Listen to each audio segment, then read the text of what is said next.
At Arizona State University, we're bringing world-class education from our globally acclaimed faculty to you.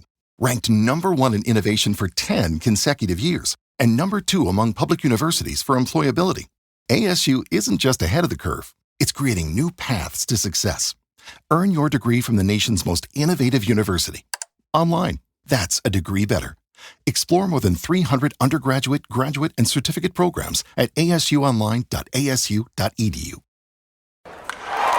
Breaking news from the stadium tonight as an anonymous fan foot the bill for 55,000 hot dogs, bringing that sweet tubed meat to everyone in attendance. Free dogs! Yeah! 55,000 hot dogs? What does that even cost? While the identity of this Frankfurter philanthropist remains anonymous, their all-beefy generosity will go down in history. The new Mega Millions. More to win means more to give. How you spend it is up to you. Yeah! For game odds and details, visit sceducationlottery.com. If you work as a manufacturing facilities engineer, installing a new piece of equipment can be as complex as the machinery itself. From prep work to alignment and testing, it's your team's job to put it all together. That's why it's good to have Grainger on your side. With industrial-grade products and next-day delivery, Grainger helps ensure you have everything you need close at hand through every step of the installation. Call 1-800-GRAINGER, click Grainger.com, or just stop by. Grainger, for the ones who get it done. Now, the Hunt Palmer Show. Yes! I feel like I've been waiting for this my entire life. You're listening to the Hunt Palmer Show on 104.5 ESPN Baton Rouge. Jolly good fun. Jolly good. Locking down the middle of the day. America's favorite daytime fun show. Live from the Mercedes-Benz of Baton Rouge studio. This is Hunt Palmer.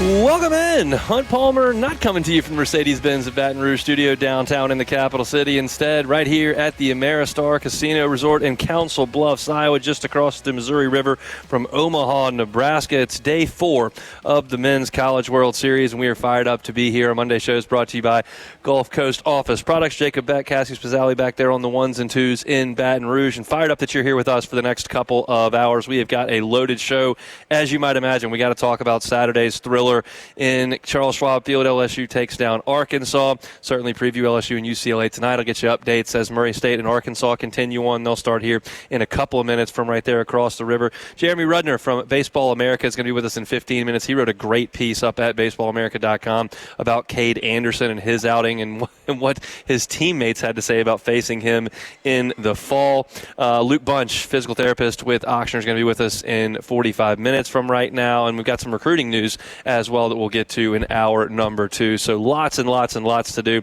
Lock us in the same way you do each and every day. And we'll start with our Genesis opening drive. It's time for Hunt's opening drive, presented by Genesis of Baton Rouge. What a ball game on Saturday night. LSU 4, Arkansas 1 is the final, and it just was an incredibly high-level baseball game by LSU. That's the thing that impressed me so much about the Tigers and the way they handled themselves on Saturday. It starts with your ace. You got to have an ace. You got to have an ace in Game 1s of SEC series. You got to have an ace in your regional and your super, and you got to have an ace when you get to Omaha. And Cade Anderson's that guy for LSU. And I told you on Saturday in the preview show, I told you back on Friday when I was broadcasting from here, kind of getting you ready for the weekend in the standard Friday show. It's like, look, when Cade Anderson pitches, LSU's 15-2. Now they're 16-2 when he's on the mound, and he was sensational for 7 innings. 3 hits, 1 run. It was earned on the homer, 2 walks, 7 strikeouts. I thought that Cade did an incredible job in a couple of different respects. One, he kept Arkansas off the barrel all night. I know that the wind conditions are blowing in significantly and that the park is very big and it's hard to score runs. But Arkansas didn't hit the ball hard. You, of course, had the home run that Robinette hit. Aloy had a sharp single into right center field, yes. But you just didn't have a lot of hard contact outside of that. You got a couple of soft ground balls for double plays. He got 7 punch-outs. And he just smothered Arkansas from start to finish. And that's a lineup that crushes left-handed pitching. 4th in the country in OPS against left-handers entering that ball game. They feast on lefties. They did it to Liam Doyle 7 days previous. And they just had no answer for Cade Anderson for the first 7 innings of that ball game. I thought that you might potentially have an issue. LSU did put up the 3 spot in that second inning, and it took a long time. And that's the same thing that got Cade Anderson in the Super Regional, where he was sitting on the bench for a long time during those huge LSU outburst innings against West Virginia. And then he came back and just wasn't very sharp and gave up 6 earned runs. It was the most he'd given up in his career at LSU, certainly the most he'd given up this season, and I was curious how he would respond for another long break there with that 3-run inning that LSU put up in the second, and it looked like, might not be great. Leadoff man gets on a walk, and then he gets the double play ball. Got the double play ball, and that's the other part of this that was so important for LSU is that Anderson only walked 2, and the 2 guys you brought into the bullpen, which I'll get to in a second, didn't walk anybody. So you only issued 2 walks in the game, and you didn't make an error. Plus, you had the 2 beautiful double play turns, Braswell to Dickinson over to first base at Jared Jones. So you were just so solid and never gave Arkansas anything. And on the flip side, Zach Root just didn't have his stuff. And you come out there and you issue 2 walks in that second inning, and both of those guys come around to score because Daniel Dickinson drops down that gorgeous drag bunt for a single, and then you did what you needed to do to get the runs home. Braswell squares, you get the hit by pitch. Josh Pearson puts the ball in play, beats it out, and they gave you some stuff. They gave you 2 walks and a hit by pitch, and that's what you can't do because in this ballpark, the way that it plays, runs are at a premium in every game, and you just can't give them away. And Arkansas did that early, and that was enough for LSU throughout the game. The insurance run, I thought, was massive from 2 perspectives in the 8th inning. One, it was massive against the psyche of Arkansas. You had gotten Cade Anderson out of the game. It was only a 2-run game at 3-1. You're right there in it. Bloop and a blast, walk from Shores. Like, you're in that game in the 8th inning. It's a 2-run game. And just for LSU to tack on right there with 2 outs it had to be mentally deteriorating to Arkansas. And then you look at the actual functionality of getting the run in, and it was even more impressive because Arkansas had gone to Cole Gibbler, and I gave the stats on Gibbler on Saturday's show. I think I talked about it on Friday as well, but Gibbler has essentially been unhittable in the last month. In his last 9 innings of work, he had not allowed a run. He had struck out 13 and walked 1. That left-handed slider is just outstanding. And he threw it to Curiel on the first pitch, swinging strike. Threw it to Curiel on the second pitch, swinging strike. Threw it to Curiel on the third pitch, got it a little bit up. Curiel smoked it into left field. That's a hitter. He's just a phenomenal, phenomenal hitter. And that's a tough, tough pitch to hit, and he hit it. And it was just a massive insurance run there for LSU to push across the 4th. And then we got to talk about the LSU bullpen, which obviously did its job. I was pretty stunned that Jay Johnson pulled Cade Anderson at 100 pitches. I mean, we've seen Cade up over 100 pitches in just about every start. He lives over 100 pitches. And he had it going. He was great. I know that he let the leadoff man on there in the 8th inning, but I was pretty shocked to see him go to Chase Shores. And we were curious what Shores' role would be and who LSU would go to in a really tight game late. And he showed that confidence in Shores. And Chase Shores came out there and spiked his first breaking ball right to the backstop. And you can go back and look at the LSU Sports Radio Network YouTube page, and you can see my reaction to it. My head completely fell into my hands because, that's the bad Shores, and you might have the regional Shores that walk the bases loaded in this tight spot. You give Arkansas something, it's just a nightmare. And after that, Chase Shores was brilliant. We talked to him yesterday after practice. He said, I think the first pitch was just kind of a fluke. The nerves were certainly there, but it just made a bad pitch. And then he came back, got the 2 strikeouts, throwing 100 miles an hour. He was the first guy in this College World Series to hit 100 miles an hour, and it was great to see Chase Shores get on that mound and be a dude because LSU's got to have him. I talked about the 3 key guys that I kind of was looking at for LSU in this College World Series. I wrote about it at LouisianaSports.net. I had Cade Anderson, Chase Shores, and then I had Derek. Cade Anderson, Chase Shores, and Derek Curiel were absolutely massive in that game. Cason Evans came in, slammed the door. It's great now that those 2 guys didn't throw a ton of pitches. You look at the pitch counts. Chase Shores threw 10, Cason Evans threw 13. They're more than available to go in the ball game tonight, and they've gotten that first mound time jitters put into the back, because that's something that they've already done. So huge deal, and that's the LSU side of this thing. As far as Arkansas goes, I think that Dave Van Horn did the right thing. He made the right call, taking Root out in the second inning. It stunned me in the radio booth. But it was the right call, because Root didn't really have it. 2 walks and a hit by pitch. His command was not there. He was missing big.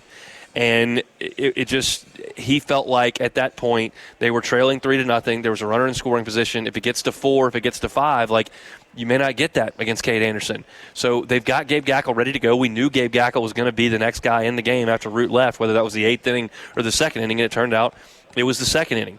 And Gackle did exactly what Arkansas needed. He worked 6 innings of 1-run baseball, and he kept Arkansas right in it. They had a chance until he exited the ballgame to win it. He struck out 10, only walked 1, and now they've got Zach Root available probably for Wednesday.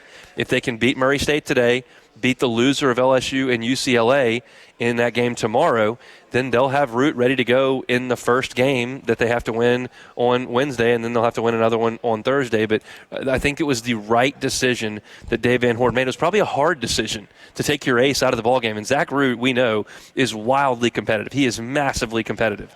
And so you know that you had to wrestle the ball out of his hand in the 2nd inning of that game. But Dave Van Horn is a veteran coach, and he made the right decision. Unfortunately for Dave Van Horn, Cade Anderson wasn't going to let any runs score, so it didn't matter if it was 3-0 or 4-0 or 5-0. Arkansas was only going to put up 1 run. So I thought it was a tough decision Dave Van Horn made. I thought it was a good decision that Dave Van Horn made. Last piece of this puzzle for LSU on Saturday, and then we'll kind of move forward into looking toward the rest of the College World Series. The Tigers struck out a lot in that game, 16 punch-outs, and I know that's frustrating as a fan to watch that. Here's the deal. Gabe Gackle's really good. He's as talented a pitcher as there is in the College World Series. He's probably got the best slider of anybody in the College World Series, and he's got it with a fastball that's up to 97. I don't understand why it didn't work out for him as a starting pitcher this year at Arkansas. He was their Friday night starter to begin the season, and Charlotte, the 49ers, had 9 runs on 10 hits against him earlier this season. I don't know how that's even possible, but it is. He just didn't get a lot of outs as a starter. And they moved him into the bullpen, and he's really, really tough. And that's a tough matchup for a lot of guys, including Bear Jones, and we'll talk about Bear Jones a little bit later. But it's a loaded pitching staff. Root is an SEC ace. Gackle has the best slider in the College World Series. Gibbler's been unhittable for a month and a half. And Christian Faust, the guy they brought in at the end, throws 99 miles an hour. You knew, and this is something I definitely hammered home a lot on the Saturday show and probably on Friday as well, but definitely on Saturday. There was never, under any circumstance, going to be a comfortable at-bat for LSU in Game 1 against Arkansas, because they have too many talented pitchers to go to. Even if one of them doesn't have it that day, you can just go to the next one. And that's what you ended up seeing with Zach Root coming out of the game and Gackle going in. Well, now Gackle's got it, and he's going to run with it. And so it's They were fully loaded, ready to go. And so, you're looking at a Murray State team today that's going to face Arkansas that does not have Root and does not have Gackle available. Well, that all of a sudden makes things a little bit more manageable for you if you're Murray State. LSU was having to face Arkansas with every bullet in the holster ready to go. And that's going to be difficult. And I would like them not to strike out 16 times. But the fact of the matter is that there probably wasn't a more talented pitching staff in the country than Arkansas entering the season, and certainly entering this College World Series. And LSU had to face all of it fresh. And so now you get into this thing, and Arkansas's got to win 4 games in 4 days. And I do want to talk about that a little bit later on in the show, because they do have the guys to do it. We saw LSU do it in 2017, and we saw LSU do it in 2023. And Arkansas's got that kind of ability. But it's tough. It's really tough to do. And so there's a reason why getting that win in the first game is so vital. How many times last week did you hear me say that 4 teams in the last 45 years have lost their College World Series opener and then gone on to win the whole thing? It's just really, really hard to do. That's the mountain that Arkansas has got to climb at this point, and LSU does not have that issue today. They got to win 1 more, which they have not done in this spot in their last 2 trips to the College World Series. But if they can, they're certainly positioned very, very well here in Omaha. We're here at the Council Bluffs Ameristar Casino and Resort. It's been an awesome stay. I hope I'm here for another week. But the sportsbook's been fantastic, watching a lot of golf, watching some to College World Series as well. They got Arkansas and Murray State queued up on the TVs in there right now. And if you're planning on coming up here to watch the Tigers, make this part of your either stay or your trip up here. Come eat some great food and watch some awesome television, some sports in the sports book. I'll be here as long as LSU is here at the Ameristar in Council Bluffs. That's our Genesis opening drive. We'll step aside. Excited for our next conversation. We're going to talk to our guy, Jeremy Rudner from Baseball America. He's got a great piece up on their website right now about Cade Anderson's outing and what Cade's teammates had to say about facing him back in the fall. So I'm excited to chat with Jeremy. We'll do that when we come back on The Hunt Palmer Show. The Hunt Palmer Show. Live from Omaha, powered by Our Lady of the Lake, Championship Health for everybody, and presented by GoFlow Ivy Spa and Yingling Flight. You're listening to The Hunt Palmer Show, brought to you by Gulf Coast Office Products.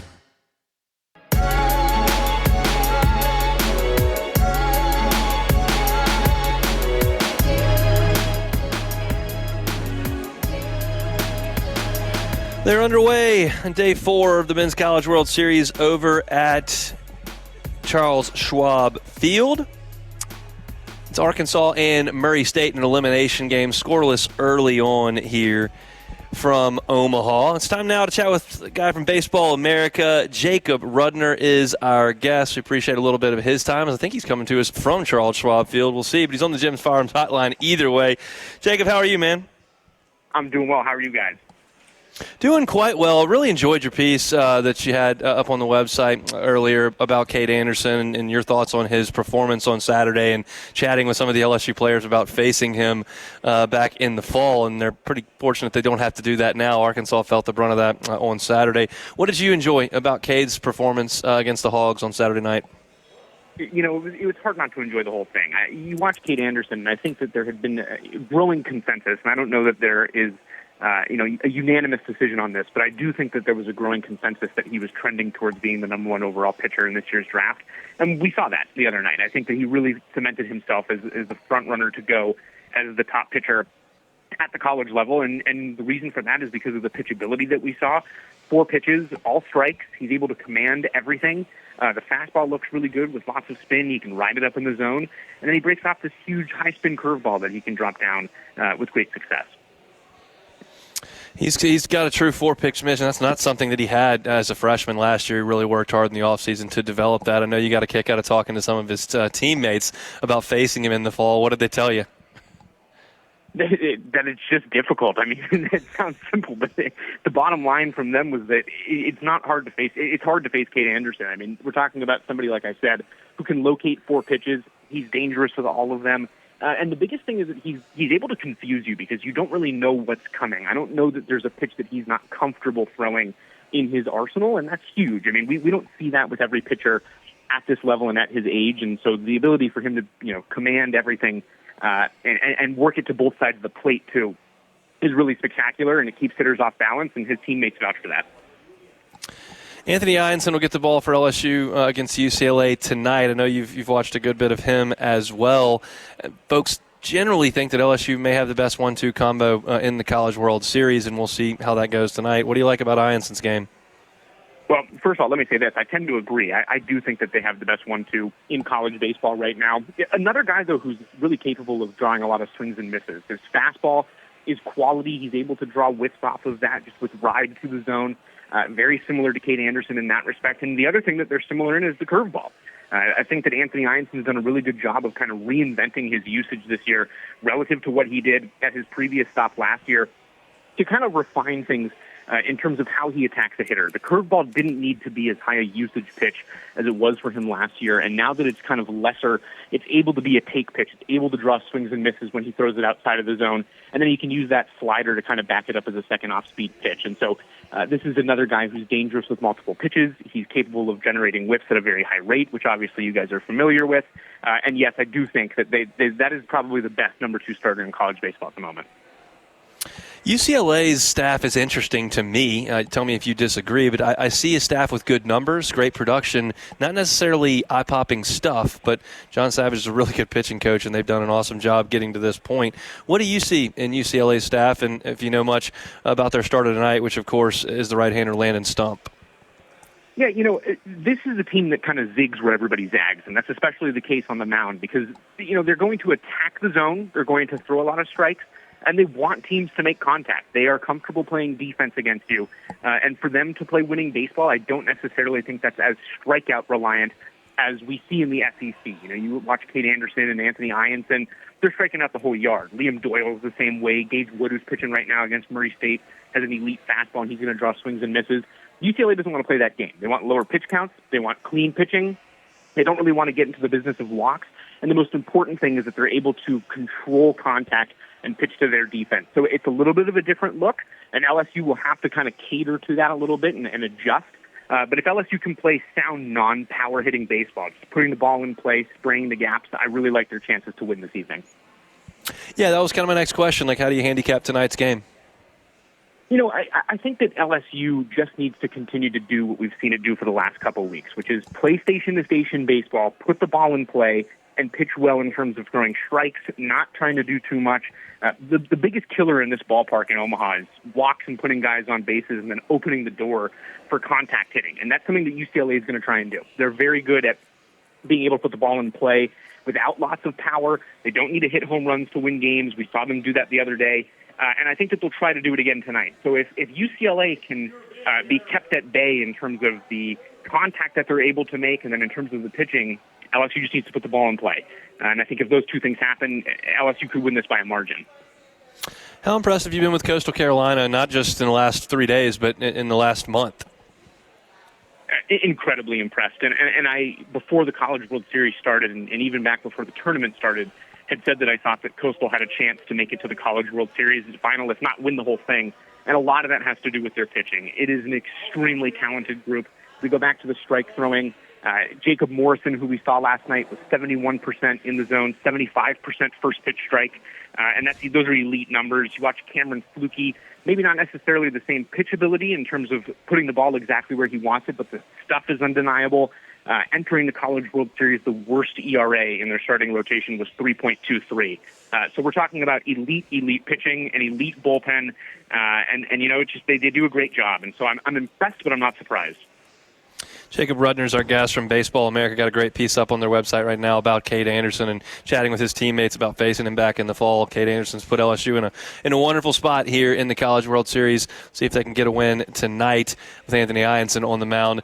Jacob, I'm curious your thoughts on Arkansas's position and how you handicap their odds of coming out of the losers bracket over the next 4 days. I do think that they'll play their way back into a game against LSU. As much as I like this Murray State team, this is an uphill battle, and I don't think that there's anybody who's going to smartly tell you otherwise. That being said, Arkansas is real good, and this is the kind of team that's constructed to be able to make the kind of run necessary to emerge from the losers bracket. They can pitch really well. There are multiple options in their bullpen, which is kind of a defining factor here in Omaha. And then, like I've been mentioning throughout our conversation here, if you can hit the ball into the gaps and you can avoid needing power to generate offense, you have a chance to be successful. We didn't necessarily see that from Arkansas against Cade Anderson, but I think that's a credit to Cade more than it is, a knock on what Arkansas is capable of doing. So I do think that they still have the tools. I wasn't terribly discouraged, and if they can get through this trap game against Murray State here, they have as good a chance as anybody. Jacob, we'll let you get back to the baseball. Really appreciate some time. Thanks, man. Thanks for talking.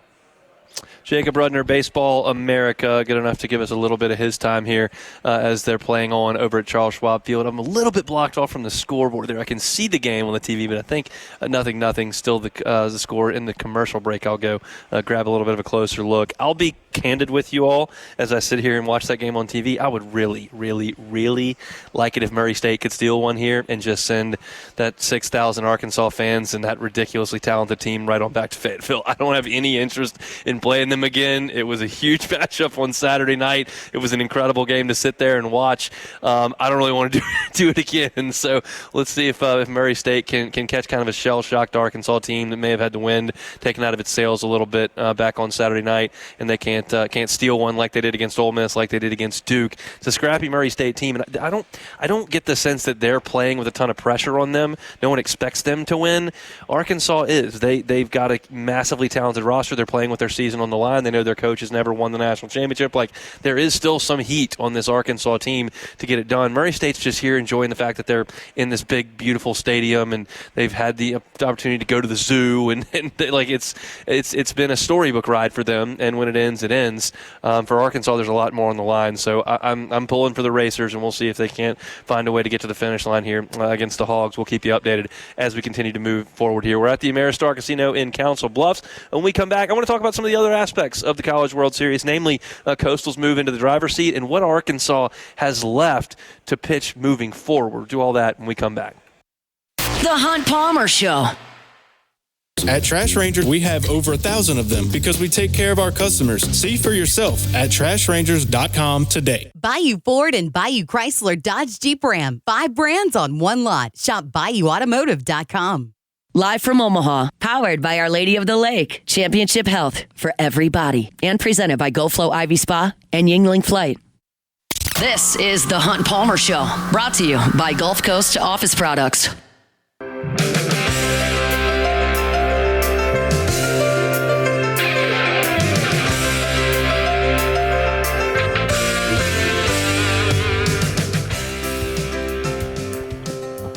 I got to give a hat tip to Kevin Schnall, the head baseball coach at Coastal Carolina today.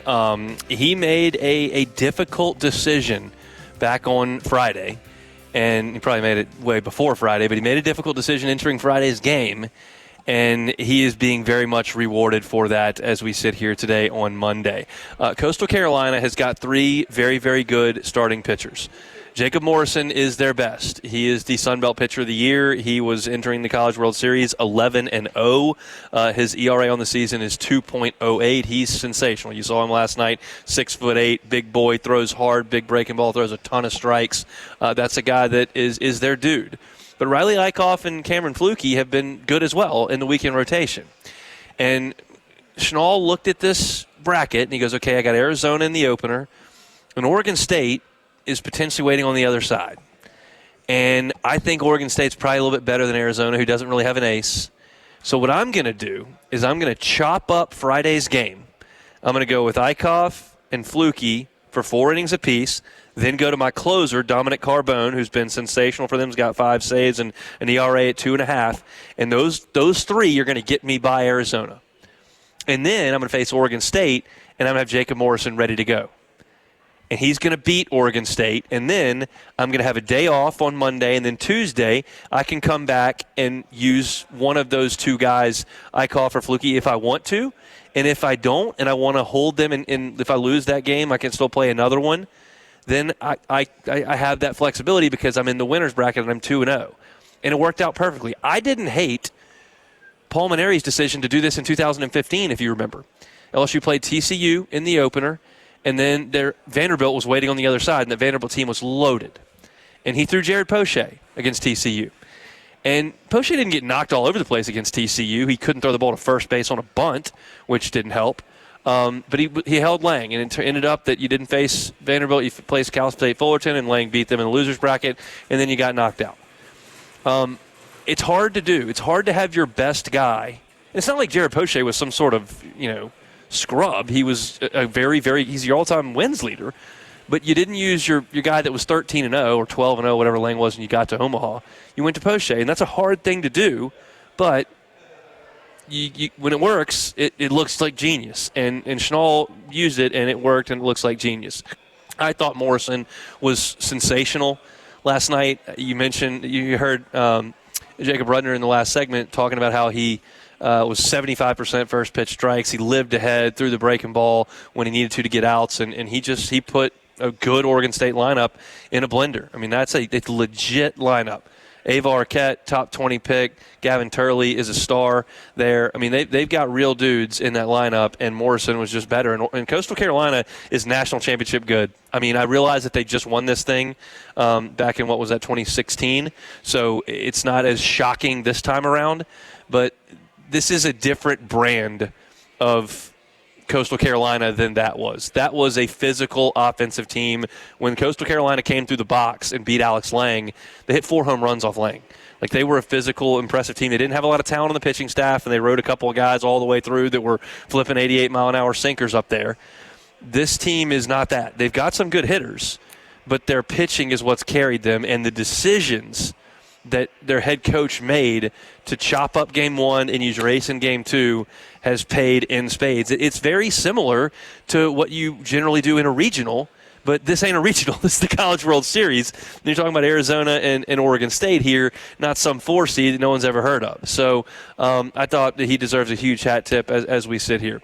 Now let me talk about Arkansas for a second, because this Arkansas team has got to be a little shell-shocked, having faced Cade Anderson and fall in the way that they did. But when you look at this pitching staff that Arkansas has, like they are throwing Gage Wood right now. And Gage Wood is very capable of going 5 or 6 innings against this Murray State team. We'll see what happens, but that's kind of what he's been since his injury, more of a 4 or 5 inning guy, maybe 6. But they have got enough guys to go in this game to Parker Coyle, to go in this game to Aiden Jimenez, to go in this game to Ben Bybee. Those guys can pitch in this game, and they've all got ERAs under 3.5. And then if you get to tomorrow, whether that's UCLA or LSU, you can go out there and throw Landon Beidelshees, who started 12 games for you and is not a dominant pitcher, but you can go to him with the rest of these guys, with Christian Fouch ready to go, and with Cole Gibbler ready to go, with Steele Eves ready to go. Like, those guys can go in the game tomorrow. And now you get to Wednesday, and Zach Root only threw 40 pitches on Saturday night. You give him Sunday off and Monday off and Tuesday off. That's 3 days rest from 40 pitches. He's ready to go 5 innings, and I think would take the ball in a heartbeat in that game, which is in the regional.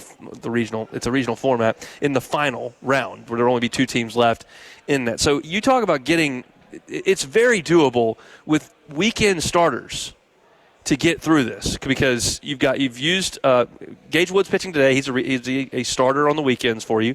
Landon Beidelshees has been a weekend starter for you, and Zach Root is your ace, and he would go in the 3rd game here. Now that leaves you a little bit exposed on Thursday, but that might be a spot where Gabe Gackle's ready to go on Thursday. I believe it would be a spot where he's ready to go. So I can't.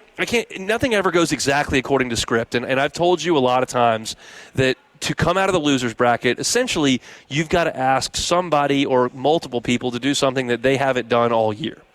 And in this instance, I'm not looking at them needing a 6-inning Nate Ackenhausen game like that you got from him against Tennessee that nobody really saw coming. I don't see a Caleb Gilbert shutting down Oregon State over the course of 7 innings. That he hadn't done that all year. That's not really what you're asking here.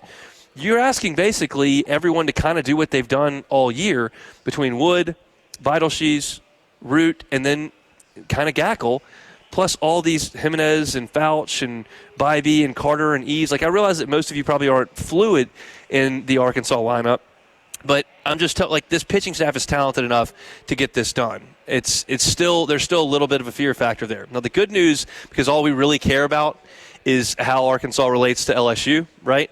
So if LSU plays Arkansas tomorrow, then you're talking about facing probably Landon Beidelshees, who's left-handed but certainly not a dominant arm. He was okay against LSU at the box, but not a dominant arm.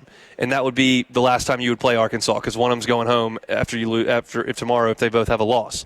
But if LSU wins tonight and finds Arkansas on Wednesday and then potentially Thursday, well, if that's the case, then you're going to have Cade Anderson ready to go on Thursday in a save your season spot. That's the same spot that you saw Paul Skeens and Rhett Lauder throw in that College World Series 2 years ago, where both of them pitched on Saturday to start, and both won those games, and then you turn around and they're ready to go again on Thursday. So the good news for LSU in relation to Arkansas is that you will either see Landon Beidelshees probably tomorrow, or you'll have Cade Anderson ready to go against him again on Thursday, which is not a position that you desperately want to be in playing on Thursday. You'd like to keep Cade Anderson on his regularly scheduled pitching regiment, which means you need to win this game and the game on Wednesday to get Anderson ready to go in the final. But, again, that's something that we'll worry about when that time comes. Right now, Coastal Carolina is sitting in the catbird seat across the way, and we'll see which of LSU and UCLA emerges in that position after tonight. This is the game that has tripped LSU up for the last 2 trips to Omaha. Now, they've overcome it both times, but this is the one that's tripped them up. I think the difference is, and we're going to preview this LSU and UCLA game in the first segment of the second hour. So in 20 minutes, I'll give you everything that I've done research-wise on this LSU and UCLA game. But in 17 and in 23, the scariest team in your bracket you saw in this spot, not the first game. So in 2017, LSU played Florida State in that first game, and it was a wild game that LSU had to come back in to win, but they did win it, and then you had to play the scary Oregon State team that beat you. Eric Walker left that game with the injury, and that you lost that game against that really good team. Back in 2023, you played Tennessee, but you had Skeens on the mound, and that wasn't one of the best Tennessee teams, and they didn't throw Chase Dolander at you. They threw Andrew Lindsey at you in that game. So that was one that you figured you were going to win when you got the ball put in your hand because there was Skeens. But then you played the Big Bad Wolf in the second game, and that, of course, was Wake Forest, who was great that year. They were great, and they beat you in a really high-level game in that second game. In this instance, I think Arkansas is the team that is most closely rivals LSU, or is the best team in LSU's bracket as far as the competition goes, and you've already beaten them. UCLA's a good team. It's a good baseball team, and I'm going to tell you everything I know about them coming up in 15 minutes. But UCLA this year is not near what Wake Forest was 2 years ago, and not even in the same stratosphere as the Oregon State team that LSU saw in 2017. That team had just big leaguers at every position. Almost. It was a ridiculous team that was 56-4 when LSU played them in the championship game of the bracket. 56-4. I mean, try to do that math. 56-4, and LSU beat them twice. So this is not that. Good team, good starting pitcher, deep bullpen, maybe the number 1 pick in next year's draft at shortstop, but not the Big Bad Wolf like LSU saw in 17 and 23, and they lost this game. Hopefully, LSU can win this. You heard Jay Johnson say back on Tuesday, back in Baton Rouge, I think it was, he said, I'd really like to try this thing through the winner's bracket one time. Well, this is his chance to do it through the winner's bracket. You got 1 game, 9 innings to get that done a little after 6 o'clock tonight. We're at the Ameristar Casino and Resort in Council Bluffs, Iowa. Our Monday show is brought to you by Gulf Coast Office Products, GCOPnet.com, GCOPnet.com. For all your printing, scanning, copying needs, it's Gulf Coast Office Products. They work with every vertical market, so no matter what you do, they've got clients who do what you do, and they know the needs that you have, and they can help your bottom line, help you in terms of efficiency, and they can help you with your printing, scanning, copying needs. It's Gulf Coast Office Products, GCOPnet.com. All right, we'll come back, have a little conversation with a first-time guest on this show, physical therapist with the folks over at Ochsner. We'll get a chat that I'm very much looking forward to here with Luke Bunch. So we'll do that when we come back on the Hunt Palmer Show. The Hunt Palmer Show. Live from Omaha, powered by Our Lady of the Lake, Championship Health for everybody, and presented by GoFlow Ivy Spa and Yingling Flight. You're listening to The Hunt Palmer Show, brought to you by Gulf Coast Office Products.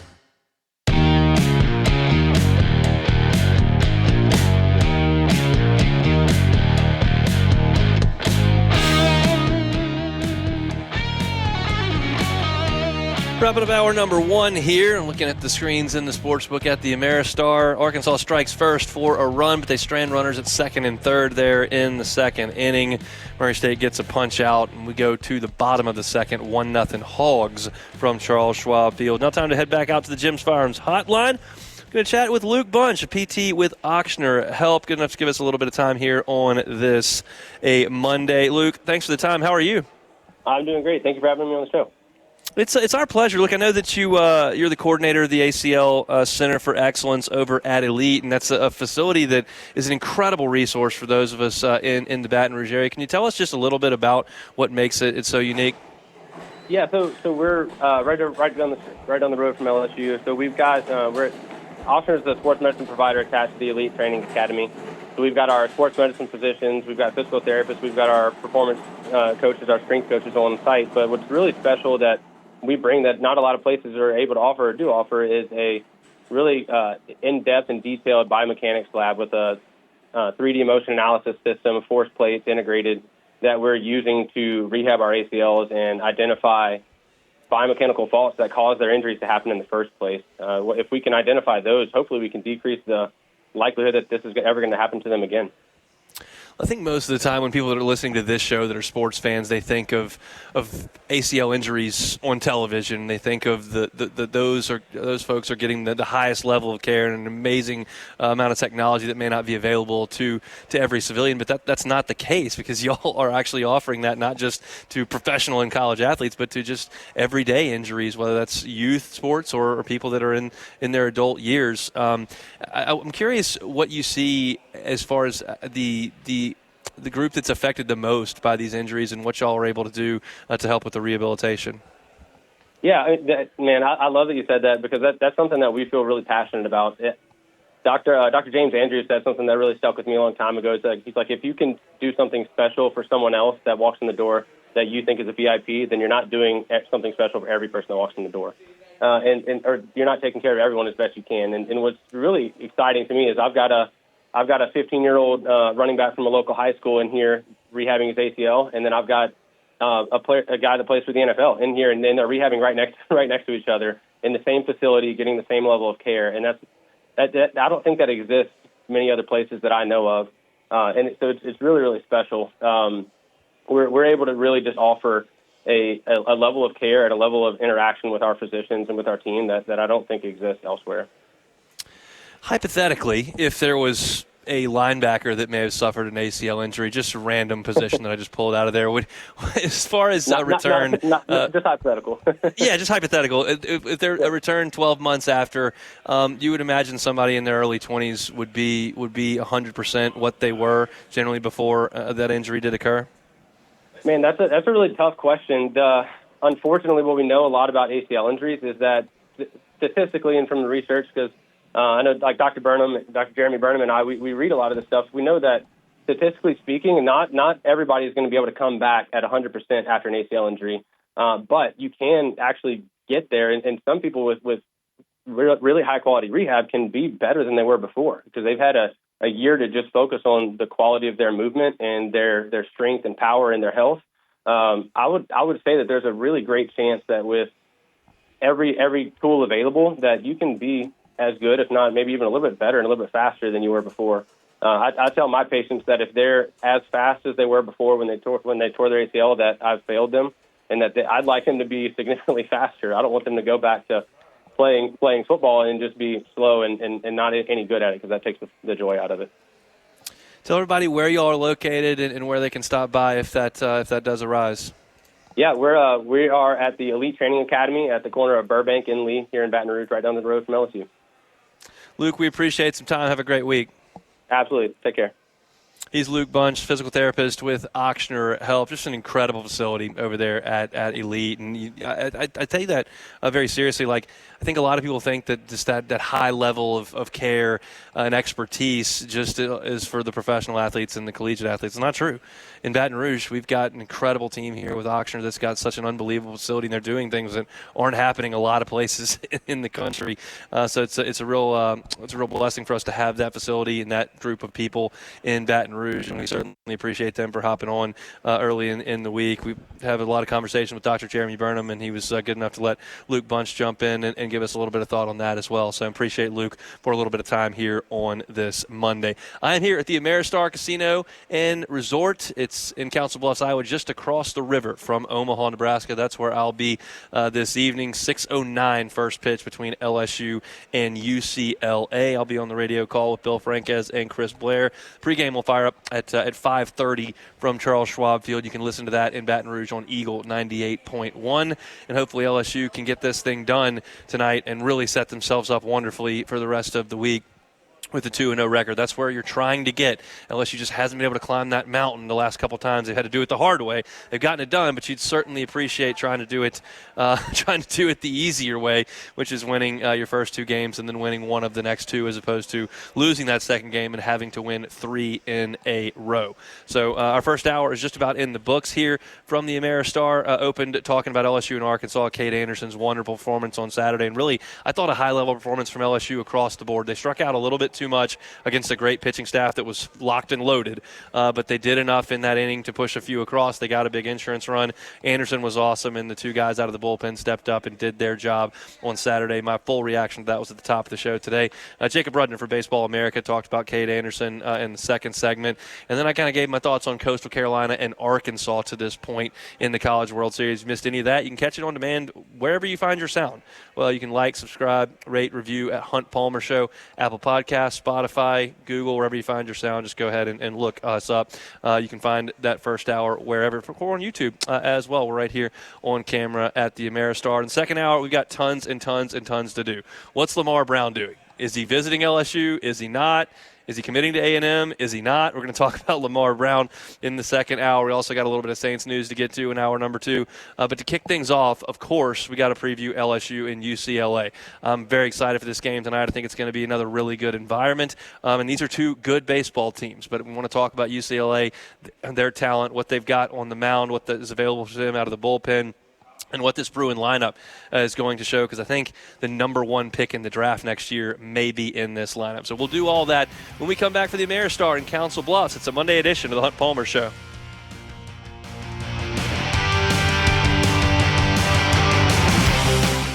The Hunt Palmer Show. Genesis of Baton Rouge. GenesisofBatonRouge.com is the website. Every car that is on the lot is online at GenesisofBatonRouge.com. Look, you probably have never been behind the wheel of a Genesis. Statistically speaking, most of you that are listening have not. That's okay. Make that change. Genesis is new to the game. Get on by and see them. Airline at Pico. If you're getting a new car in Baton Rouge, you're probably going to be on Airline anyway. Just make that one more stop over at Genesis. Chat with their brand ambassadors. Have that discussion. They'll tell you everything you need to know about their wonderful safety features that start on the entry level all the way up to the highest end. All of them IHA top safety picks. Some of them top safety picks plus. You can test drive on the lot. You can test drive at your home or your business. Remote test drives are always available. Every car that is on the lot is online at Genesis of Baton Rouge. GenesisofBatonRouge.com. You can find them Airline at PQ. Stop on by. It's Genesis of Baton Rouge.